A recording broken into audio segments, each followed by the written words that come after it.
Après la mort de son célèbre mari, le 3 octobre 2021, Dominique Tapie a décidé d'écrire un ouvrage sur lui. Il s'intitule Bernard, la fureur de vivre et paraîtra le 22 mars prochain aux éditions de l'Observatoire. Quand Bernard est mort, j'ai été emporté par une véritable tornade. J'avançais comme dans un cauchemar. Jean-Louis Borloo, qui était un grand ami de mon mari, m'a soufflé cette idée. Parce que ce serait une bonne thérapie, m'a-t-il dit, ce qui s'est avéré. Il pensait aussi que notre histoire d'amour intéresserait sûrement les gens.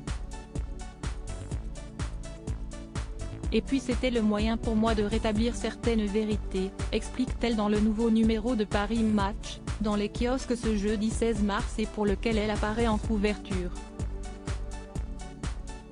Cet entretien était notamment l'occasion pour la veuve de l'ex-président de l'Olympique de Marseille d'en dire davantage sur la personnalité de l'homme avec qui elle partageait sa vie.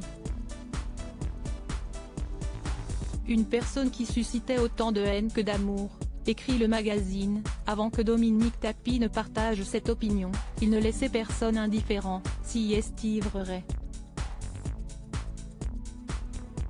On l'aimait ou on le détestait. Mais quand il entrait dans une pièce, on ne voyait que lui.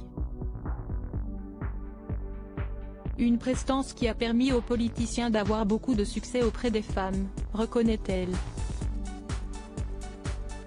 Mais elle avait sa technique bien à elle pour le détourner de toutes ses tentations. Je débarquais à l'improviste dans ses bureaux quand je sentais qu'il y en avait une qui s'approchait de trop près.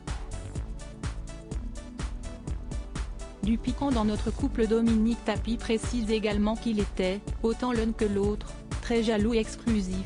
On était toujours sur le qui-vive, ce qui, je dois dire, mettait du piquant dans notre couple.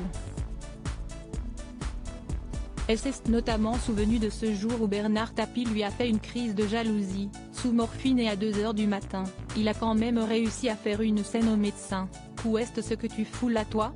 J'ai bien vu que tu tournais autour de ma femme. »